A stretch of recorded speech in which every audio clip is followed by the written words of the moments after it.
Boa noite, graça e paz. Sejam bem-vindos para esse tempo tão precioso, tão especial.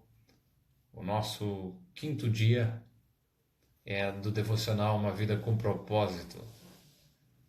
Vamos chegando, vamos nos organizando aqui. Boa noite a você que está chegando agora. Vem juntos e vamos que vamos. Mande um convite aí para mais alguém se juntar a nós nessa noite. E vamos realmente desfrutar de um tempo precioso na presença de Deus, né? Deixa eu me organizar um pouquinho mais aqui. Aqui ficou melhor assim, eu acho, né? Boa noite, boa noite, boa noite. Quem chegou aí já? Queria dar o ar da sua graça aí. Queria chamar mais alguém. Paz, Margarete, Deus te abençoe. Vamos nos preparar para daqui a pouco estar começando, né, conversando sobre esse tempo tão precioso que tem sido esse tempo devocional, que tem sido esses 40 dias com propósito. Boa noite, Anne. Deus te abençoe também. Chame mais alguém aí, mande um aviãozinho para mais alguém aí e vamos aguardar um minutinho para a gente avançar. Boa noite, Orlando. Boa noite, Fabiana. Boa noite, Anderson. Deus abençoe a vida de cada um de vocês. Tempo precioso esse, Maria. Deus te abençoe. A paz, graça e paz em nome de Jesus, né? Acreditamos que o Senhor tem algo para liberar sobre as nossas vidas. Este é o quinto dia desse tempo devocional. Este é o quinto dia em que vamos desfrutar desse tempo tão precioso, desse cuidado de Deus, desse favor de Deus sobre as nossas vidas. Senhora Dona Sogra Cida, vamos lá, chame mais alguém. Quanto mais rápido a gente começa, né? Mais cedo a gente também termina. Tiago, paz, meu irmão, estamos nos preparando, esse é o quinto dia do nosso devocional. Nesse domingo, nas celebrações da Conágape, tanto presencial como online, nós vamos ter a segunda mensagem da série Uma Vida com Propósito para que estou na Terra, né? Boa noite, pastor Jair. E vai ser muito linda a irmã Almandina. Boa noite, minha irmã. Maria, Deus te abençoe. Boa noite. 10 e 20 horas no domingo. É necessário fazer a reserva pelo site para celebração presencial. Para estar lá na igreja é preciso fazer a inscrição pelo site conágape.com, a reserva para a gente estar junto. Boa noite, Michela.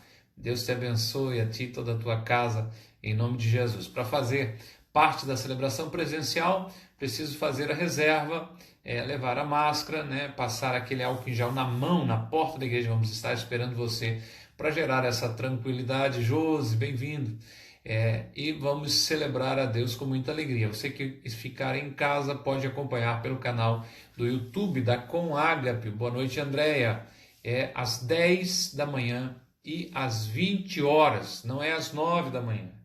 Nesse momento, a gente tinha até semana passada mudado o horário para atender uma segunda possibilidade de um horário pela manhã, o que não tem sido necessário nesse tempo, ok? Então a celebração neste domingo é 10 da manhã e também 20 horas. E amanhã, não perca, avisa a garotada, às 11 horas da manhã, nós vamos ter o Conágape Kids. Quinto dia, enxergando a vida do ponto de vista de Deus. Um tema muito interessante, muito gostoso, creio que vai edificar muito as nossas vidas. E o texto de Tiago, capítulo 4, verso 14, a parte B diz: que é a sua vida? Obrigado, Josi, obrigado. Essa semana estamos completando 12 anos de ministério pastoral e a Conágape 14 anos e celebramos a Deus por isso, né? Que é a sua vida? Pergunta Tiago no verso 14, na parte B. E daí nós temos ainda como abertura para a gente refletir a frase de Anais Nin.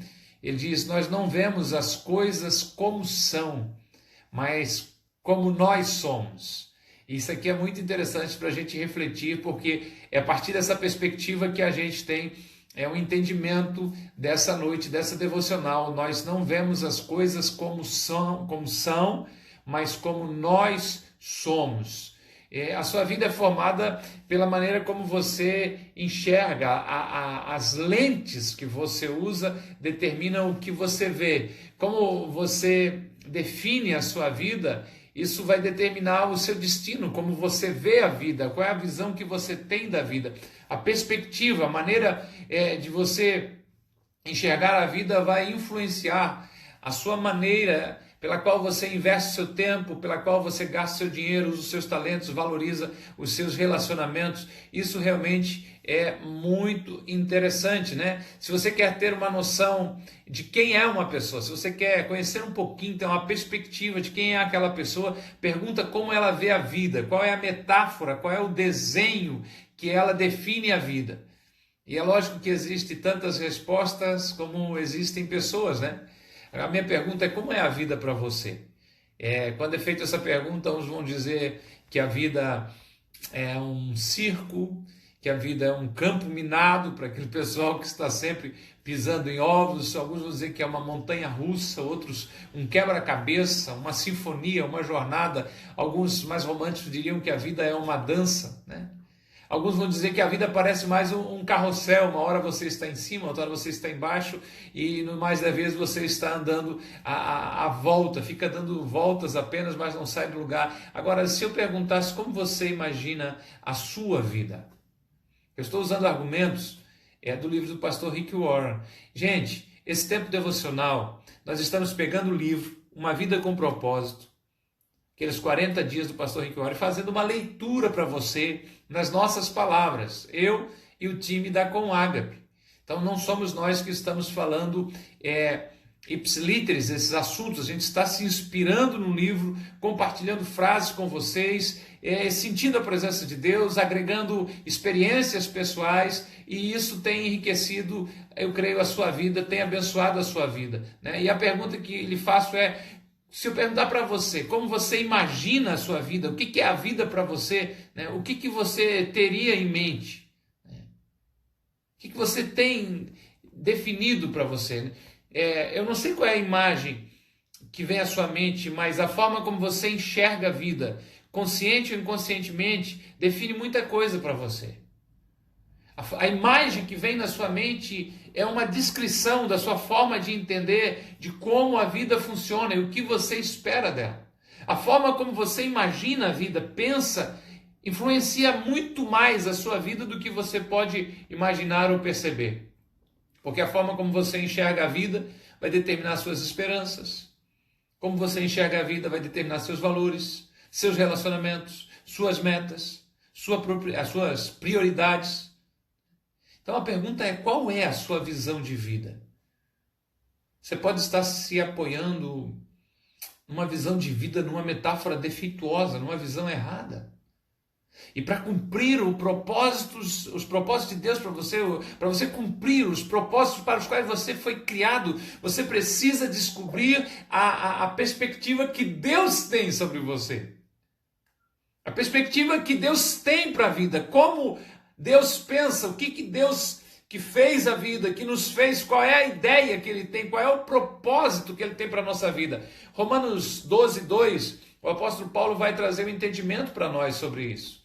Né? Quando você reflete sobre isso, quando você pensa, ele vai dizer: não vivam como as pessoas desse mundo. Ou seja, é uma forma de enxergar a vida. Né? É uma forma de você olhar para a vida e entender.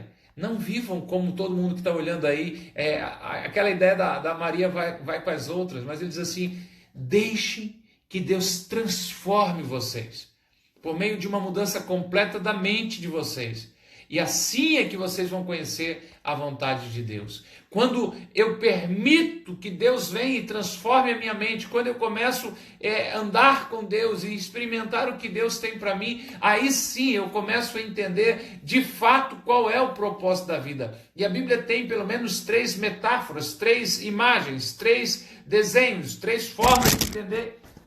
Caiu o meu celular, estou vivo, quem caiu foi o celular, louvado seja Deus, não foi eu, né? Já vi o cara dando uma entrevista, quem caiu foi ele. Então melhor que ele, louvado seja o Senhor. Pode rir um pouquinho, respira. Né? Temos que arrumar uma engenhoca aqui.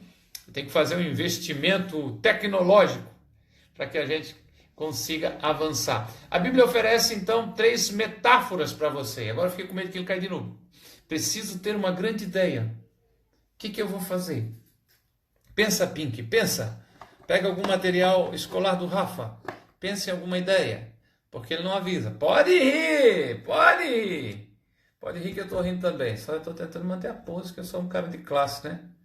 Eu fiz uma gambiarra aqui. Se ele cair, o negócio vai ficar mais legal ainda. Demais, você perdeu, cara. Caiu o celular, velho. Mas eu não caí, estou aqui. Belo e formoso. Voltamos? Sério?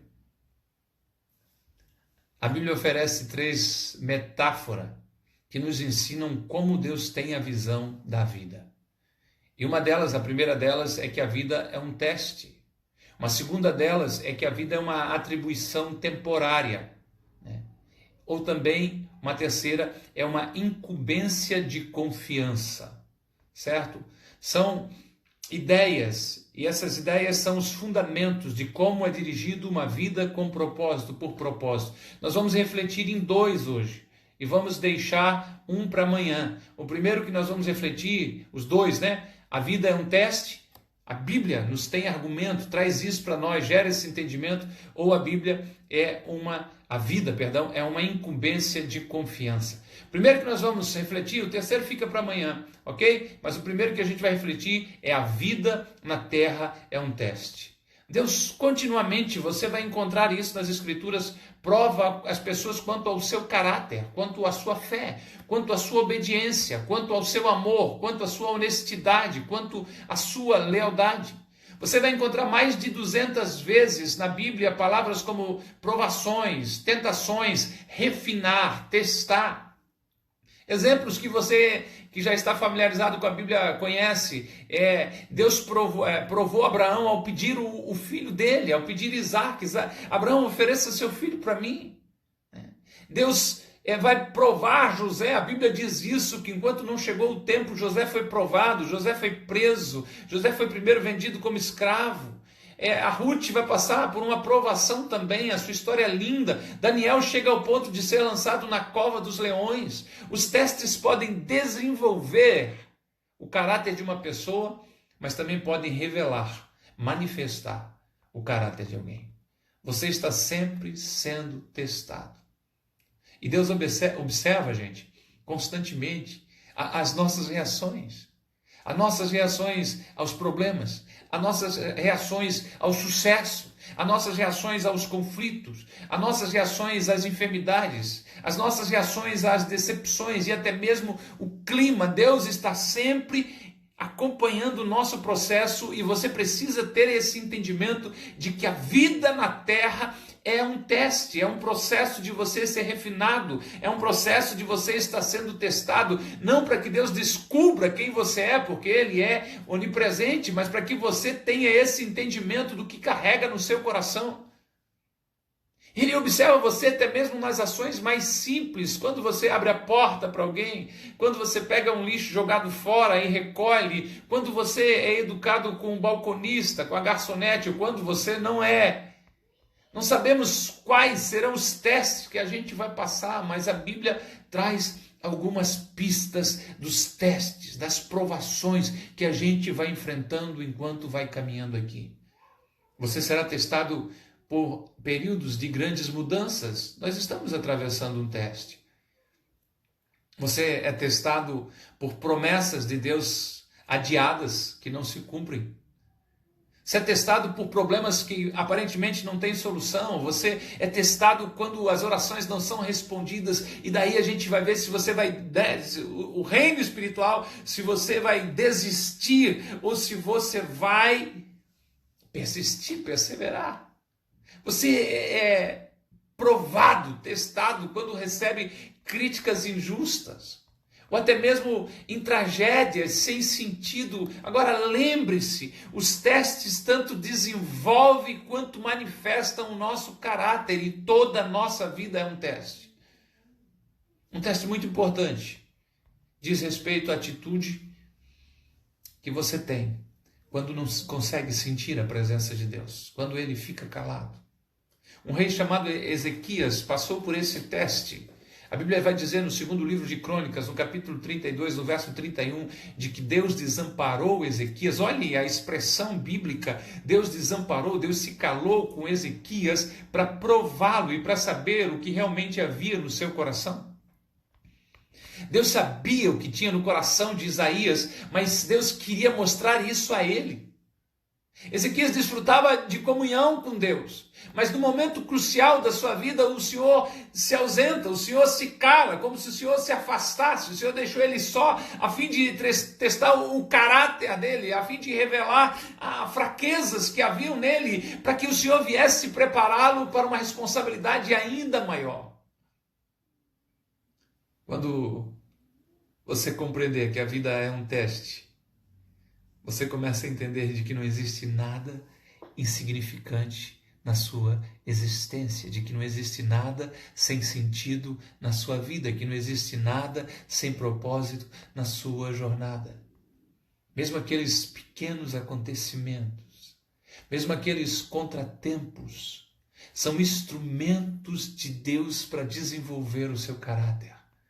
Cada dia é importante, cada momento é uma oportunidade de Deus aperfeiçoar o seu caráter, para Deus demonstrar o amor e para Deus também mostrar a você, revelar a você que você precisa depender cada dia mais dele. Alguns testes parecem pesados demais, né?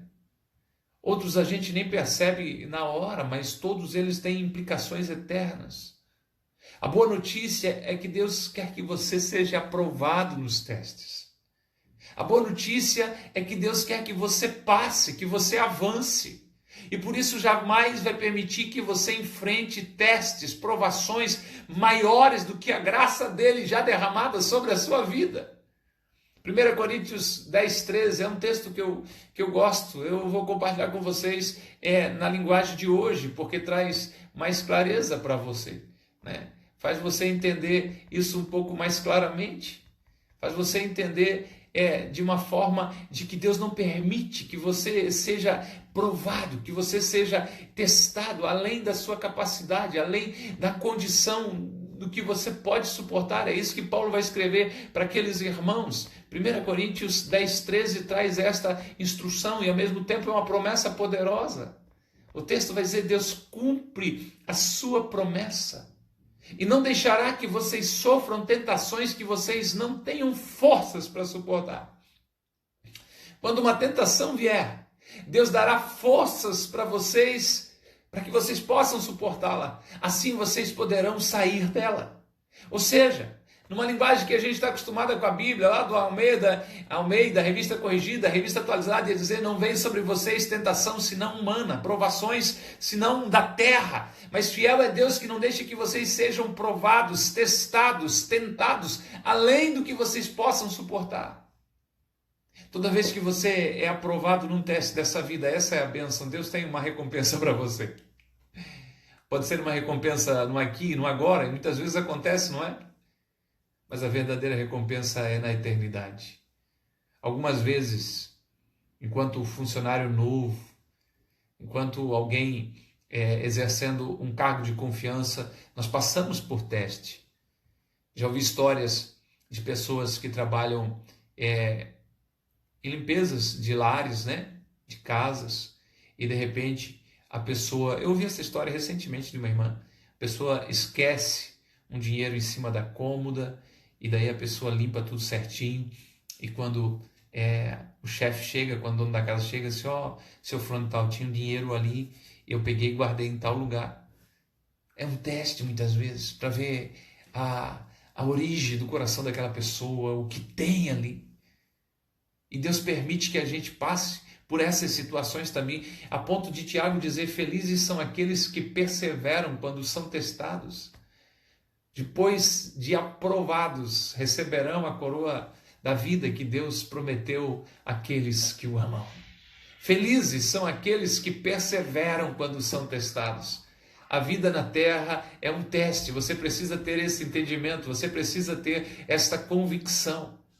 E você precisa ter essa certeza: Deus não deixará que os testes sejam maiores do que as suas forças. Deus não permitirá de que seja maior do que você possa suportar. Eu posso estar falando com alguém que está atravessando um momento tão difícil, tão tenso. Estamos todos nós, em certa maneira, mas alguns de vocês podem estar atravessando algo mais intenso ainda, mais duro, mais pesado. Ei, confie nessa promessa. Assim é a vida mesmo. Vamos passando por testes, vamos passando por tempos difíceis, mas a promessa do Senhor é que Ele vai nos sustentar. A promessa do Senhor é que quando a gente persevera sendo testado, depois há uma recompensa, depois há um prêmio, há um galardão, há uma recompensa a ser alcançada pela sua perseverança.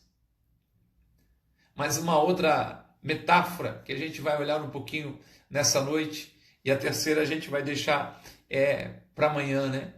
A vida na terra é um cargo de confiança, é um ato de fé. Essa é a segunda metáfora bíblica, essa é a segunda explicação, vamos dizer assim, bíblica da nossa vida. Nosso tempo nesse mundo, nossa energia, nossa inteligência, as oportunidades, os relacionamentos, os recursos que temos nas mãos são dádivas que Deus nos confiou. Nós somos mordomos dos recursos que Deus tem nos dado e nós precisamos, como mordomos, cuidar deles. Somos administradores de tudo quanto Deus nos dá. Deus é o dono de todas as coisas, de todos. O salmista foi muito claro sobre isso no Salmo 24, quando ele diz: ao Senhor Deus pertence a terra, pertence o mundo e tudo que nele existe. Tudo, não existe nada na terra de que Deus não diga: é meu, pertence a mim. A terra e todos os seres vivos que vivem nela, diz o salmista, são dele. Nós não possuímos coisa alguma durante esse nosso breve período de vida aqui. É Deus simplesmente que nos empresta, é Deus simplesmente que disponibiliza o nosso cuidado. E quando a gente parte, a gente entende isso, porque a terra, tudo já era propriedade de Deus antes que eu e que você nascesse. E Ele vai emprestar essa terra com todos os seus recursos para alguém que virá depois de nós. Tudo que você pode fazer e deve fazer é desfrutar a terra por algum tempo, mas entender de que é uma atribuição de confiança que Deus fez a você. Deus criou Adão e Eva, deu a eles este cuidado, este domínio de toda a criação. A primeira das tarefas que Deus deu aos humanos foi administrar, foi cuidar das coisas dele. Se você captar essa ideia, se você entender isso que Deus está lhe falando, hoje ainda é a função de todo ser humano. Cuide da terra, governe ela, encham a terra de outros seres humanos. Tudo o que desfrutamos deve ser tratado como uma responsabilidade que Deus pôs nas nossas mãos. 1 Coríntios 4 e verso 7, a parte B vai dizer assim: vocês têm alguma coisa que não tenha sido dado por Deus? E se tudo o que vocês têm vem de Deus, por que vocês se vangloriam? Por que vocês ficam orgulhosos como se tivesse realizado alguma coisa por si mesmo, por si próprio? Existe alguma coisa que você tem que não foi Deus quem deu? Sua vida, vamos por parte, vamos pensar um pouquinho. Sua vida, Deus. Seu cônjuge, Deus. Tenha certeza que foi Deus. Seus filhos, Deus. Seu trabalho, Deus. O alimento, foi eu que comprei. Da onde vem o alimento? Da terra. O salmista acabou de eu ler, né? Acabou de dizer não, né? Mas eu acabei de ler o que ele disse, né? De que a terra pertence ao Senhor. Tudo. O problema é que nós fomos ensinados a cuidar das minhas coisas. E às vezes não me preocupar com o que não é meu, né? A gente foi... É teu, protege. Não, é do outro. Não, então não se preocupa. Só que eu fui ensinado ao contrário disso. Eu creio que muitos de vocês também. Olha, toma todo cuidado porque esse celular não é teu, hein? É do tio fulano de tal, é da dona fulana. Infelizmente, muitos pensam ao contrário, funcionários, né? O carro não é meu mesmo, é do patrão, e façam um mau uso. Mas se a gente restaurar esse entendimento que tudo que temos pertence a Deus e que Deus vai cobrar pela forma como nós usamos, nós começamos a entender que tudo na vida, o seu tempo, a forma como você usa o seu tempo, pertence a Deus e um dia nós vamos dar conta disso a Ele. Você que segue a Cristo, você foi chamado a viver num padrão mais elevado. Você que está em busca do seu propósito, você foi chamado a pensar dessa maneira. E você entende, Deus é dono de tudo, então eu vou cuidar da melhor forma possível. Eu não trabalho para o meu chefe, eu trabalho para Deus, então eu vou me dedicar da melhor maneira possível. Amém? Você tem esse entendimento? 1 Coríntios 4,2, o apóstolo Paulo diz: os que recebem algo de valor em confiança devem demonstrar que são dignos de tal confiança. Jesus falava sobre a vida como um cargo de confiança. Jesus falava sobre a vida como mordomia. Ele contou muitas histórias nesse sentido para ilustrar essa nossa responsabilidade para com Deus. Você vai encontrar isso na parábola dos talentos, em Mateus 25. Um homem de negócios confia sua riqueza aos cuidados dos seus servos enquanto sai para viajar, enquanto está fora. E quando ele volta, ele avalia a responsabilidade de cada um deles, de cada servo. E baseado na ação de cada servo, baseado no empenho de cada um, baseado na mordomia de cada um, ele recompensa cada um de uma forma adequada. É lindo o que o Senhor daqueles servos disse a eles, Mateus 25, verso 21. Para aquele que foi fiel, ele diz: muito bem, servo bom e fiel. Você foi fiel no pouco, eu porei sobre o muito. Venha, entre, participe da festa do seu Senhor, participe da alegria do seu Senhor. No final da sua vida, no final da minha vida, você vai ser avaliado e recompensado conforme o seu desempenho a lidar com o que Deus lhe confiou. E é interessante nós pensarmos um pouco, porque às vezes a gente se lamenta porque aquilo que Deus deu não é muito. E nessa história dos talentos que Jesus contou, um havia recebido um talento e o seu Senhor esperava dele que ele retribuísse, que ele compartilhasse, que ele agisse de acordo com o que ele recebeu. Um recebeu 2, outro recebeu 5, cada um conforme a sua capacidade, e nós vamos ter que prestar contas. Então, se existe uma forma, uma figura de você entender a sua vida, como estamos usando a expressão do livro, uma metáfora, uma comparação da vida com alguma coisa, é uma mordomia. Você recebeu a vida, eu não diria como empréstimo, mas você recebeu a vida para cuidar dela, a Bíblia usa a expressão granjear, para você negociar. Jesus chegou a usar, numa história que ele estava contando também sobre mordomia, essa expressão, negociar e até que eu venha. E você precisa agir conforme isso. Isso vai significar que tudo que você faz pode ser a mesma tarefa todos os dias, pode ser uma simples tarefa diária, tem um reflexo na eternidade, reflete na eternidade. Se você trata tudo como um cargo de confiança, se você leva a sério tudo o que faz, cuida dos seus filhos da menor maneira, vive o seu casamento com a maior integridade, fazendo do seu lar um lugar abençoado, se o seu serviço é feito com esmero, pode ser algo simples, mas você faz sempre como para Deus. Se você trata a sua vida como um cargo de confiança, Deus promete 3 recompensas para você na eternidade. A primeira, receber o reconhecimento de Deus. Ele dirá: muito bem, bom trabalho. Você fez um bom trabalho. Há uma segunda recompensa, um segundo reconhecimento. Você receberá uma promoção e uma responsabilidade maior na eternidade. Eu porei sobre o cargo de muitas coisas. Você fez um bom trabalho, você vai avançar, você vai progredir. E a terceira, você será honrado com uma comemoração. Venha, entre na festa do seu Senhor. Venha, participe da alegria do seu Senhor. A maioria das pessoas não percebe que o dinheiro é tanto um teste quanto um cargo de confiança designado por Deus, que usa esta área financeira para nos ensinar a confiar nele. E para muitos, o dinheiro é o maior de todos os testes. Pode ser que você se assuste agora, porque Deus observa a forma como usamos o dinheiro para nos avaliar se somos confiáveis.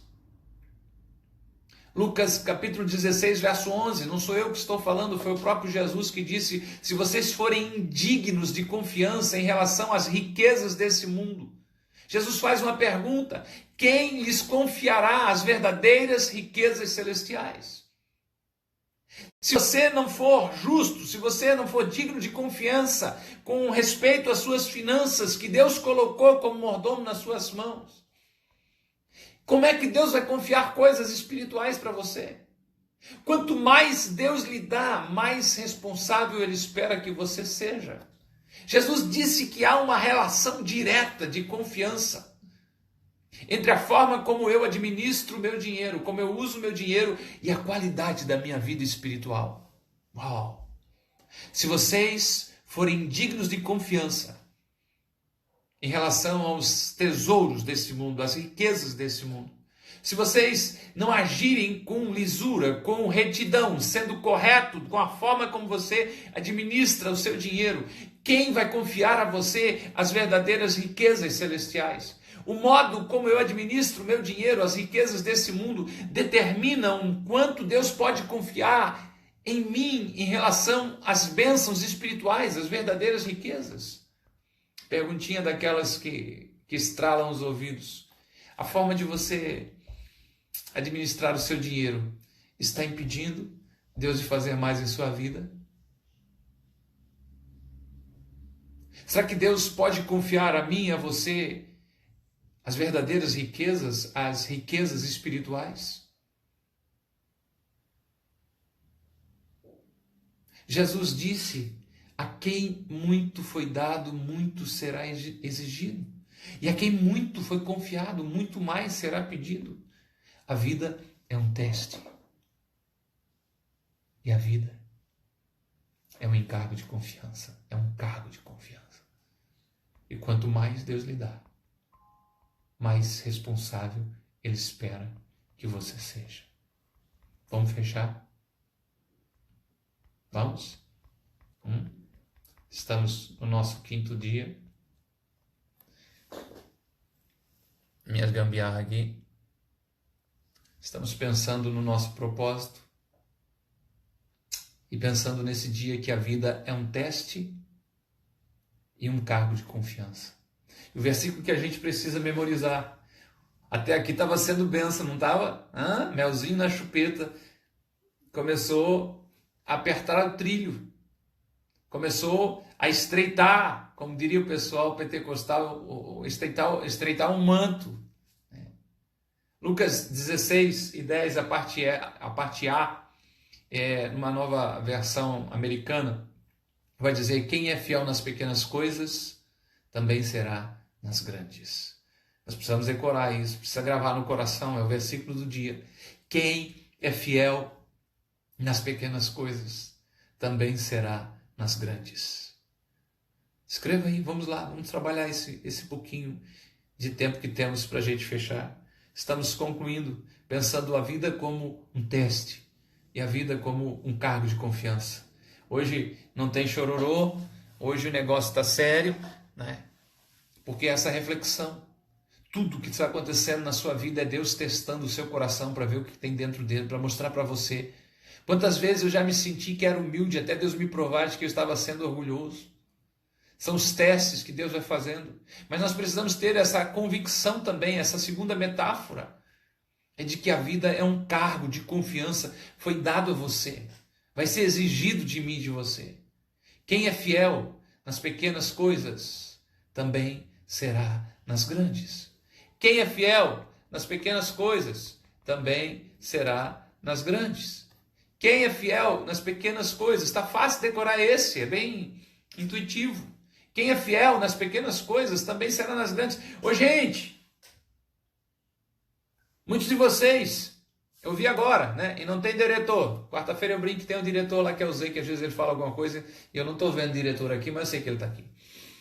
Né? Tem gente aqui na live, ou que vai assistir depois, reclamando de que Deus não está dando isso e mais aquilo, que tem pedido.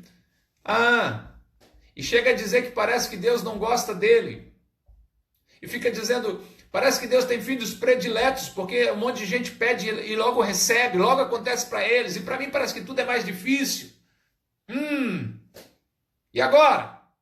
Quem é fiel nas pequenas coisas, também será nas grandes coisas. Se nós formos injustos, indignos das riquezas deste mundo, quem nos confiará as verdadeiras riquezas? Que o Senhor nos ajude, que abra o nosso entendimento. Meu irmão, às vezes Deus te deu uma bicicleta.